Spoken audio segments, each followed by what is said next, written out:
Welcome to the Triple XRS podcast with me, Anushka Lakhani, here to let you know that no matter what you face in life, you are not alone.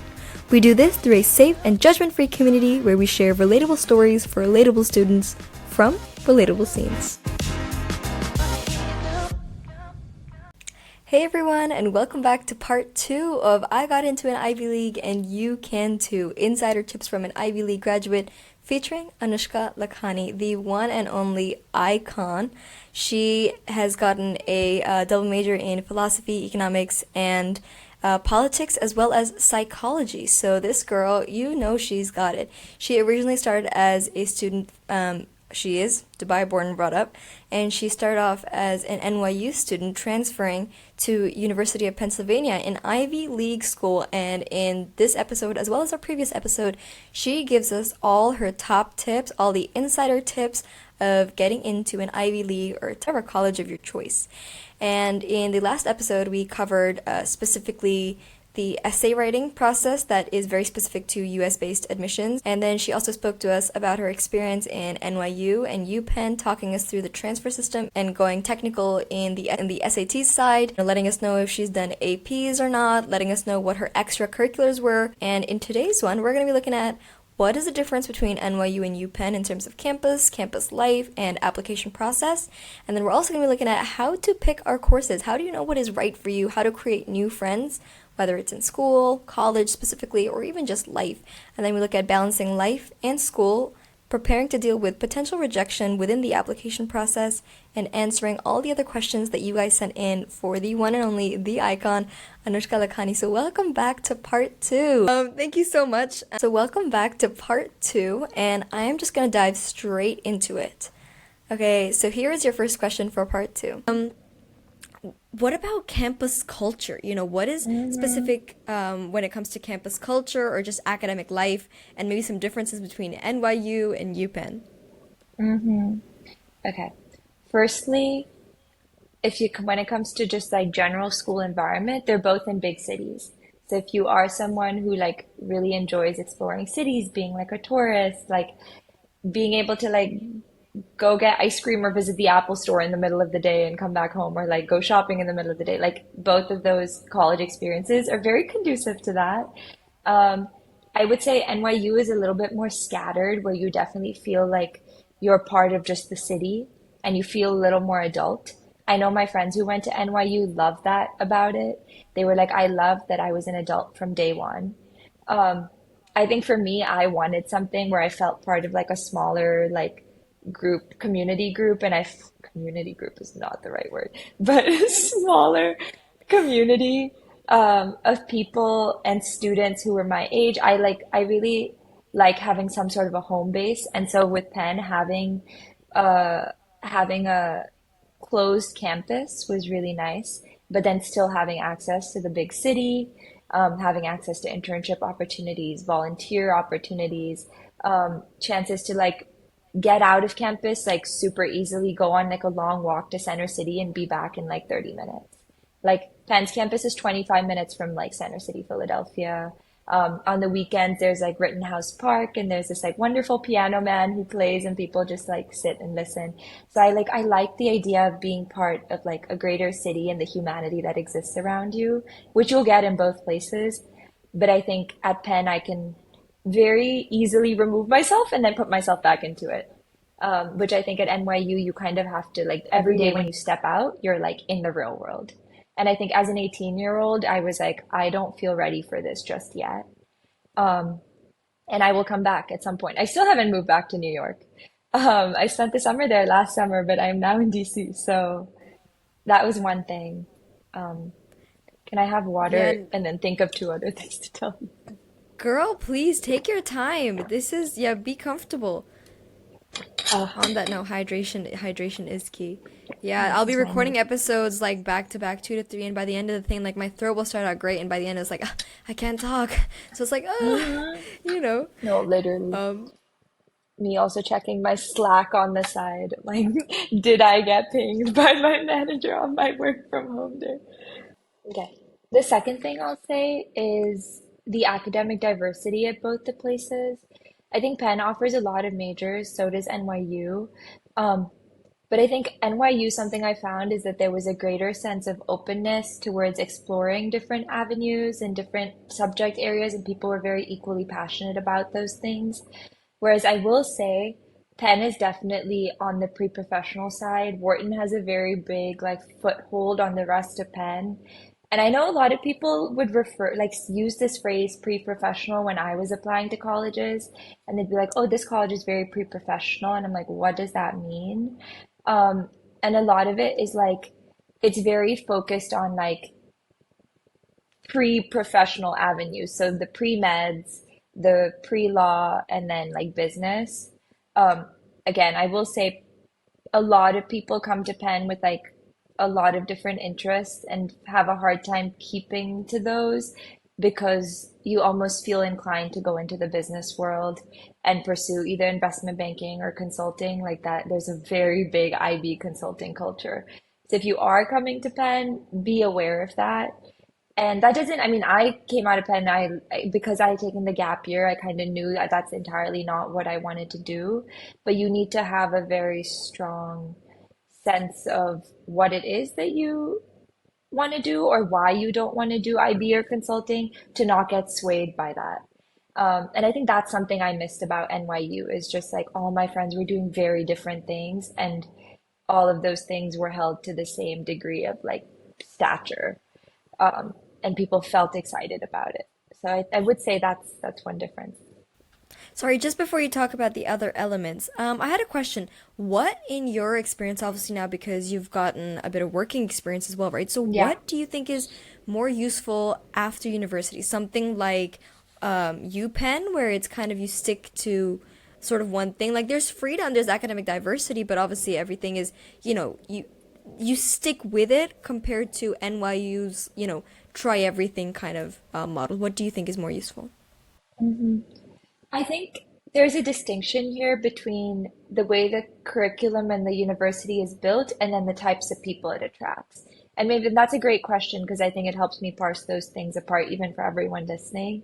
Is like both the schools have a very strong focus on intellectual exploration, essentially. Like something I loved about Penn is that they have a one university policy where essentially you can take, so Penn has four undergraduate schools like nursing, College of Arts and Sciences, Wharton, and engineering. And you can take classes through that one university policy between all the different schools. So like I took a negotiations class in Wharton, the business school, and then I took another like philosophy class that talked about like Gauthier's theory for like nuclear deterrence or whatever, and like learned it in like a philosophical way. And so you can do both of those things and then bring that stuff together. But it's like I would say that's because I had that mindset of like I want to learn these things from different lenses. So you can totally, there's the curriculum in the university is built for you to be able to do those things at both places. I just think there's a like most of the people at Penn tend to focus on more pre-professional classes, but that is not to say you will not find communities of people who aren't like that. Like my senior year, I spent a lot of time at this building called Williams Hall, which was like the English and like cinema study. No, that's Fish and Bennett. English, literature, and I think film, but it was essentially like the English building, and they had a little cafe, and like the types of conversations I overheard working in those buildings were like people were talking about like literature and books they had read and podcasts, and so those spaces exist. You just have to find them and like know what you want or be open to exploring those things.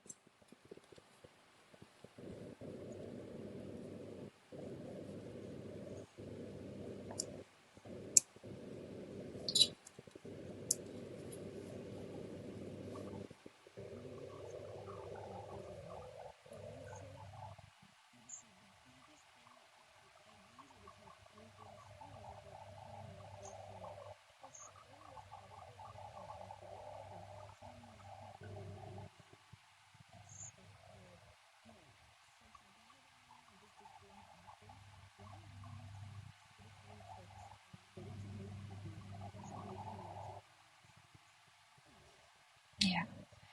My first piece of advice is say yes to things as much as you can, as long as you can. I think it's very easy in those early days when like you just landed on campus. Everyone that you're meeting is like a new person. You have no comfort person. Your parents are gone. Your like high school friends are in like other parts of the world. To be like, oh, I just want to FaceTime my best friend from home and sit in the room. Don't do that. Embrace that discomfort that comes with those early days and put yourself in situations where you can meet other people. Even if that feels scary, just do it. Um, a lot of my closest communities came from like clubs that I stumbled upon because I went to all the club fairs, went to all the booths I was interested in, and some of the booths I wasn't interested in. Like some of my closest friends will joke about how they like auditioned for Bollywood dance teams and like flopped at those. They were like that was the most embarrassing time of my life. But it's like it's not gonna matter. In like a year's time, you'll be joking with your friend about how like I don't know random that process was. Um, but put yourself like I know a lot of people say put yourself out there, but like really try and say yes to things as much as you can. I think that advice goes all around for like again, it's something that follows through in all phases of your life. Of like I just moved to a new city. And so like even the like handful of people I know here, I'm like, I'm gonna say yes to all those social gatherings because that's how you meet people, right? Like that they introduce you to someone else and that's how you make those best friends. Um, Second piece of advice is be patient with yourself and be patient with the relationships that you're making. Things are not going to feel instantly comfortable straight off the bat, even with these new people. Like, I think for a while I was holding my new college friends to the bar that I had set, that my like high school friends had set. And I'm like, I have known some of these people between 2 to 9 years. Like, it's not going to come in 2 weeks, but like shared experiences, like that's what creates familiarity. That's what creates this like sense of comfort and vulnerability. And that takes time. Like, come senior year, I was like, wow, like I can really rely on you guys for anything. And it's like, I wouldn't have said that 2 weeks into meeting them. So give people a chance, give yourself a chance. If you want to ask me what my regret was, I can give you that one after. Sure. But just before we go there, one question. So you said say yes to everything. I want to know, Yeah. and I think this is probably not just me, but how good is the party life over there? Is that something you should be saying yes to? That's a good question. I think the fun thing about the party life is it's like dessert at the dining hall. It's like it's there if you want it. If you don't want it, you don't need to do it. I think the fun part about college is like you will find different people who are interested in different things. So like a lot of if you want to spend every weekend partying, you will find people who will spend every weekend partying. But like something I loved about Penn is there's a really big like performing arts culture. And so people will commit to like their dance teams, singing teams, like they are rehearsing for like hours every day, like 4 to 5 hours leading up to the show. Like some of my friends will do like 7 to 8 hours straight after class. Like it's like a full-blown full-time job. But that means that they're putting on these performances for like the Penn community and even people outside of the Penn community that are so rich and so well rehearsed. There's like some of the shows I watched at Penn, like student performances are probably better than like things I've watched just like in real life. So a lot of my weekends, to be honest, like Saturdays or Sundays, Friday nights sometimes, were spent going to these shows. Like we would make these big posters for our friends who were in them, and we'd be like in the audience, like cheering for them and it's like, A, you get to show up for your friends. B, they love that you're showing up for them. I was part of like a co-ed business fraternity. And so we would have a whole row booked out and we would make it a point to be the loudest people screaming every time like the person from our fraternity was like on stage.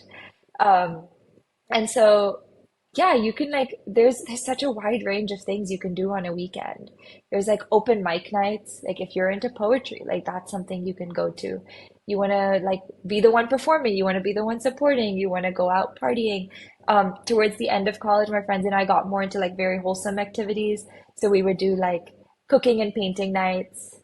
So you will find people who are interested in the same things you're interested in.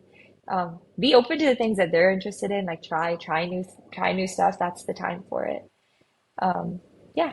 Does that answer your question? That is a very good answer. Thank you so much. Now I think we're gonna just quickly gonna come back to the regret thing. You did say you're a person who has no regrets, but Mm. if there is something that maybe, if you could look back at the application process, would there be something that you would change, something that perhaps you would do better this time? I think less so about the application process, more so about just like maybe college itself. Is like because I was a transfer, I think I had one less year to figure out like the clubs and things that I wanted to get involved in. I would say early on when you, and I think I kind of said this earlier, but like early on, explore everything. Like ask all the questions, explore all the clubs at the club fair. See like if there's anything you're like vaguely interested in, like look into it, try and explore it. Like I didn't find like my English niche in college until my senior spring, or like there was a club that organized like events, like spring events and fall fest and whatnot. And I love like event planning, but I didn't discover that until my senior year. And by that point, there were so many other things on my plate, or like times that I wanted to spend with the friends I had already made that I like. That's like, oh, if I did college again, I would join this club earlier on.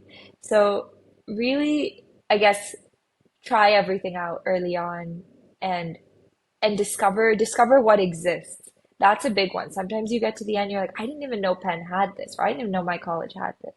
So look into everything. Be an FBI agent.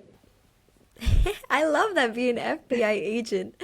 I think yeah, it's hard for some people, for everyone really, because you're outside the comfort zone. But that's where the true magic happens. Again, very cheesy lines being thrown out here. Usually people don't like this. My friends make fun of me. But I've like found someone. I was like, yes, this is my time. Now you did mention kitchen, what was it, sorry, cooking nights, painting nights. That Hmm. actually did lead to a bit of a question of mine. Did you live in the dorms there, or you had your own place close to campus? So, Penn had a 2-year housing rule. All students are required to live on campus for 2 years and be on the dining plan for 2 years. So I did that. I honestly would have very happily stayed on campus for my senior year. But my best friend and my roommate who I lived with was very adamant that she wanted to do like the adult thing senior year and have our own apartment, be able to host, which like was definitely an added layer of responsibility to have your own place. Um, but it was very worth it to be able to host our friends, host dinner parties, um, host those painting nights. I think a lot of times you're like waiting for other people or like looking for a space. And I was like, I will organize this. You guys just need to show up. Like I'll get the supplies. Just show up. And so yeah, that's kind of how I lived. So how was dorm life? Is it, is using the bathroom actually scary, like how everyone says, or? Yeah, I will say I think I got very lucky with it. So the year that I moved, they had just opened a new dorm, like the newest dorm that had just been built. So we were the first ever residents to live in this dorm. And it was like the most modern one. There was 4 bedrooms, 4 suites, a living space, and then a bathroom that was divided into two. So there was like the toilet area and then the shower area was separate, and then we had an extra sink in the middle. So between the four of us, that was like plenty of room for everyone to go around. So I think I had a good experience with the dorm life, to be honest. I do know some of the dorms, there's like shared stalls, shared showers. Those are usually more of the freshman ones. Not all of them, but I do think some of them. But usually I will say do your research beforehand. There's a bunch of videos of all the dorms. Pick according to what you think you can live in. And then there's a ranking system. So like I actually had ranked this one second and I happened to get it. But you can rank at least at Penn, you can rank your top 10. And they'll try and place you in the ones that you want to be placed in. That's very nice. So research, whether you like it or not, this is the one thing that I think everyone will be researching. Um, Good for you though. You got lucky with your dorms. I know we've had such a beautiful conversation. I only have a couple of more questions, and because everyone was so incredibly enthusiastic on Instagram, my DMs have just been flooded. I'm overwhelmed, so I've got just a couple of more questions. Rejection, obviously, is anyways extremely tough when you're applying to colleges, especially I'm gonna say from my point of view and like the point of view from my friends right now, it feels like it is the end of the world too. But how did you emotionally prepare yourself for that? Mm, I think high school, like that time when everyone's getting like university acceptances is such a stressful time because you're so happy for your friends, but you're also so stressed for yourself. Like, cut yourself some slack. Like, no, I think it's just truly having faith that it will work out for you in the way that it needs to. And being present in those moments while you're still waiting for the bigger picture to unfold. Um, like I think I like said this earlier, but like when someone had told me it's like, oh, you never know, like the place you start off at might not be the place you end up. I was like, I don't want to hear this right now. I want to end up in one place and one place only. Um, and I think it's so inevitable to still expect. I can sit here and give you all the advice, and I have been throughout this podcast, but like you will probably feel maybe disappointed at times, maybe excited at times. Lean on the people that are closest to you, like your family, your friends. And also, I think again, comes back to draw a map and don't fill it in. And I think if I had to give one advice of like how to mitigate for disappointment or cushion it a little bit is like have openness with your goals. You can be happy in so many different places and you will end up right where you're meant to be. And college is so much of what you make of it.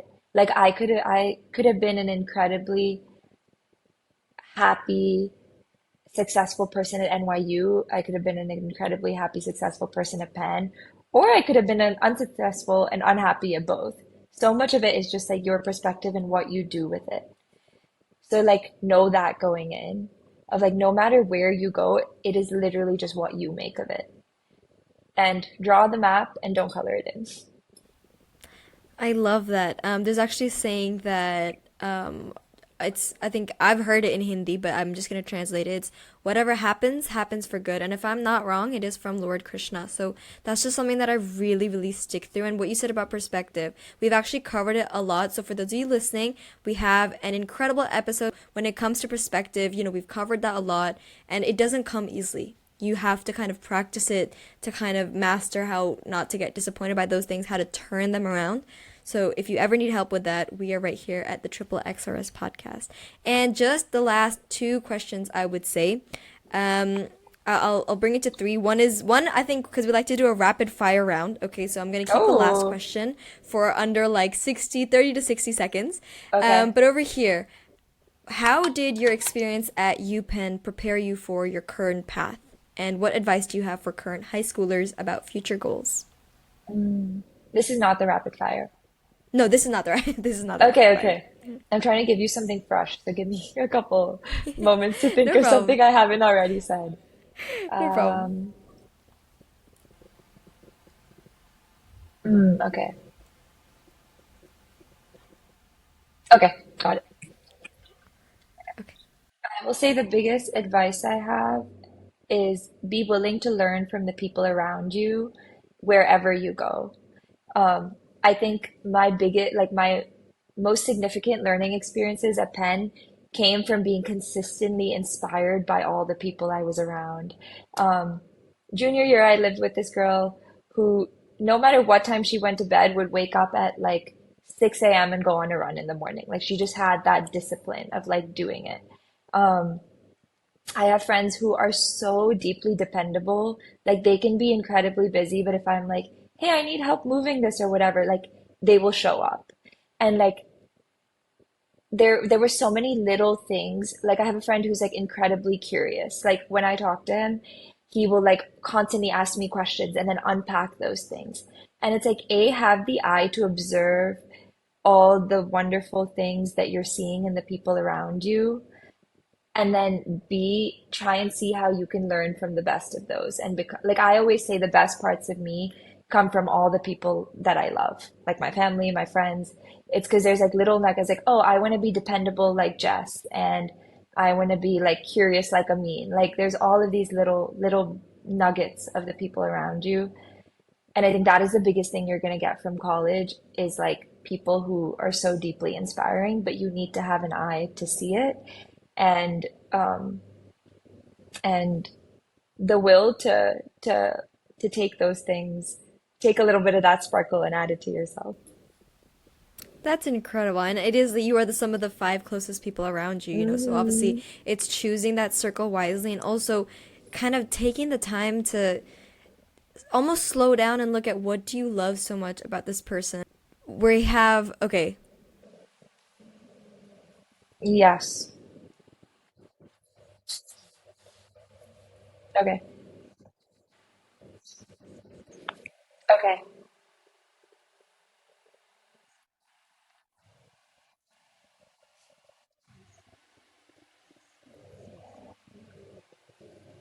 Hmm. Um, yes, it is. I think so. NYU, this is, do you want a justification for these? Oh, okay. Yes. Sorry, let me start again. Wait, let's just do that bit again. I wasn't sure of the structure of this rapid fire. Okay.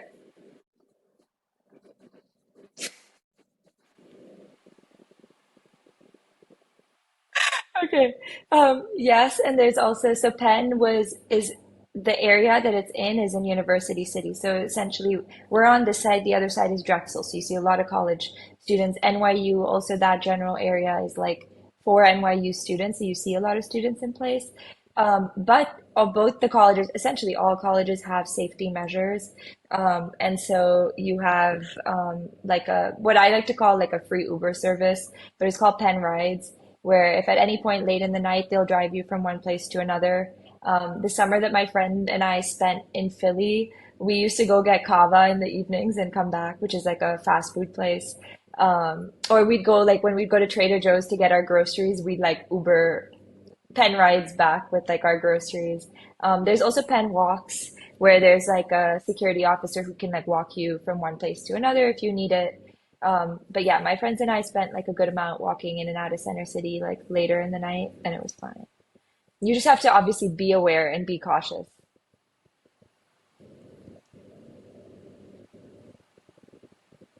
Um, I think NYU also has the same measures in place. I think you just have to be cautious and be aware. Like NYU had their version of like NYU rides. And so my friends in the night, if we wanted to go from one dorm to another, we would just take that.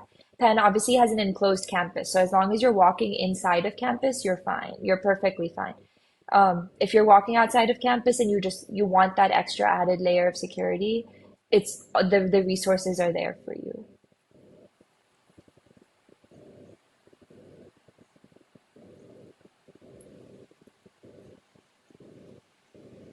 Hmm. I did higher level econ, psychology, English, standard level, French, math, bio. This is all new. Back in my day, we just had one math. Yep, this is all. Yeah, I also did econ in high school, so like, I mean, I did that did econ help. in MYP, I did econ in IB. Um, I will say college econ is a little bit more, or Penn econ is more econometrics, which is math Okay. heavy. But the PPE in my econ was like I could work around like taking different types of classes. But if I did like a pure econ degree, I know that would be a lot of like heavy dense math. But I'm like I feel like I'm not getting any like theory knowledge out of it, which is what I kind of wanted out of my education. I'm gonna restart the timer. Favorite study spot on campus, if you remember, and it could be either Oh, campus. oh, I had so many. I had a different one. Okay, people would always catch me studying at the MBA cafe. That was like my spot. Like you could pretty like at one point during final season, my friend was like, so in college we shared like locations with each other, and I literally he was like, I see your location, and it's you're either at home in your dorm or you're at MBA cafe. So yeah, loved MBA cafe. Senior spring, I found Wilcaf, which was there's a pattern The here. English, yes. But it was a student-run cafe in like the English building, which had a very different vibe to like the MBA business cafe. But I think both those spaces encapsulated very different parts of my academic and professional identity. So So what love kind of those big, conversations? Yeah. oh, at the MBA cafe, like recruiting, interviews, like prepping for consulting interviews. Like you, I'm not even kidding. You would hear this consistently. Salaries, like all of it. So it was just a good motivation. It was like, yes, yes, I'm soaking up all this like MBA wealth here. Like, preach. So the thing is, the MBAs would leave by 3 p.m. So they would get really crowded at 3, then because they had like different schedules. So they would leave. So essentially it was undergrads in that area. But I think they like left a waft of their MBA pre-professionalism in the air. And you've heard those. I mean, I'm sure you. I don't know because I don't know what your side of Instagram is. I think it's a little bit different to mine, but I don't know if you've seen those reels. It's like, ha ha ha. It's like the money laugh. It's like the MBA laugh. Have you seen that? No, but it sounds funny. Okay, I'm gonna resume the timer again. Two last questions: morning or Okay. night study sessions? Mm, So in high school, I was a night study session person. College has converted me into a morning study session person. I feel like I now have more trust in my next morning self to have more brain capacity to get things done faster. It's like, yeah, I think it comes down to trust, where I'm like, it is now like midnight. I could sleep now and wake up at like 6 or 7 and get this done before my 9 a.m. But I trust that my morning person will have that fire under their butt to be able to do it. And it's worked out. It has. But it's worked out. But I will say, from the little psych part of my degree, if you are trying to memorize information, sleeping on it like helps retention. So when you're sleeping is when like your hippocampus is doing a lot of like the memory retention. And so if you are like review your notes the night before and you'll remember more in the morning. If you're cramming in the morning, the chances of you remembering things is slimmer. I think it's also the stress levels that kind of get to you. I was studying for, there wasn't even a test, it was just quadratics. I'd come back from the tuition center and out of nowhere, they kind of blurted the quadratic formula. So it's like minus b plus minus whatever, right? And I had the weirdest dream, and all the numbers and letters were dancing around, and they took me on a journey. It was like Alice in Wonderland, except it's like quadratics. And I kid you not, I have never forgotten that formula ever, ever since. So I I highly love recommend. that. No, that this is true. This happened. I would be like answering test questions. I took this really hard intro to brain and behavior, like dense neuroscience class my senior year, and like I had last I had done IB biology standard level. I was like within out of my depth with all the pre-meds. So it's like even the action potential and whatnot, which was like the first 10 minutes of class number one was like new to me at that point. And I remember in the night, like these things would like loom in my brain. I was like, where is this coming from? But yeah, I know, I I was like, relate to you on that. it's like, okay, weird dreams, but like weird dreams about like school stuff, like that's like Like, really come on. weird. Like, why is it, can we Yeah, get any exactly. Like, lamer than this? I know, give me a break. Okay, your last question, and you have 9 seconds left. I have been No. fair to you, pausing it in between, but this is the okay. I'm gonna be like super harsh. Coffee or energy drinks slash fruits? What do you prefer for your study sessions? Oh, definitely coffee. Okay, and Fruits that in high is. school. Oh, really? Okay. Mhm. So change Fruits really in does high take school, place. because no, fruits in high school because my mom would cut them up and Cut just them. bring them to the table. And that was great. And I was like, I'm studying and I have oranges here now. And like, it's Yeah, if my I'm in the favorite. MBA cafe, I'm not going home and getting my fruits and coming back. I'm going to the cafe part of the MBA cafe and getting a coffee. Yeah, no, my mom has this thing because even when she studied, so she did law and chartered accountancy side by side. So that's Mm, like crazy. queen. And her mom would like make panjiris for her and like with like chai every morning. And now she's kind of I don't drink tea, but she'll basically make like laddus first. And I was like, this is my good luck. And so she'll just kind of text me the night before. It's like, if you're waking up in the morning, just go to the fridge. And I was like, that's so sweet. That's so sweet. And that really Oh, does help. We that did is it. very One cute. second. We did it! Thank you so much. Thank you so much, Anushka. It's a little bit of a funny story, if you don't mind me telling it behind this episode, just to kind of wrap it up. So, obviously, we're in different time zones, and I'm so, so grateful for you that you actually agreed to hop on this call because right now it's like 7:39-ish a.m. over there for you. I'm assuming it's like somewhere in the morning time. in the morning. It's in the morning, and I'm so, so grateful that you were able to hop on because we actually had different dates in our head. So thank you so much for doing this. Thank you for coming here, sharing your wisdom, sharing your stories, and just being the inspirational figure that you are and helping us students here at the Triple XRS podcast. Obviously, we don't want to be bothering you, but if we ever had to reach out to you, can you give us, what platforms on social media you'd like to reach us? We can reach you, which is we can reach out to you on. Yeah, you can follow my Instagram, LinkedIn. What other plat? I do have a US number, but maybe I'll save that one. Yeah, So maybe don't email, give that one up. email is good. Instagram is good. Always happy to answer any questions. I know this is like a really stressful time, and there's all of this like pressure around you, and you feel like you like need to do things a certain way, and then it suddenly seems like everybody else is doing it differently, and like maybe the way that you're doing it isn't the right way. But be kind to yourself, realize that you are doing the best that you can, and there will be a future version of you that will land right where they need to because this version of you didn't know what they were doing 100% and figured it out because they were determined. So you got this. Thank you so much for having me. This was really fun. Thank you for adjusting with my chaotic schedule. I know it was crazy. But I really appreciate your patience on that. And this was really, really amazing. And I love talking to you. I think you're doing really brilliant things. You're already doing like way more than I even thought to do at 15. Um, and honestly, we're probably in the same generation, but I just all of you guys just like, yeah, just be kinder to yourself. You got this.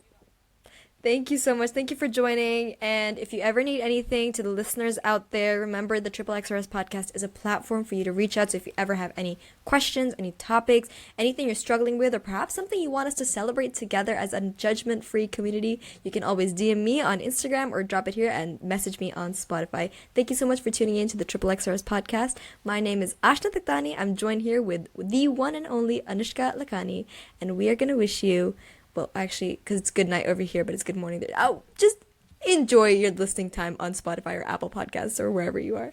And thank you for tuning in with us. One, two.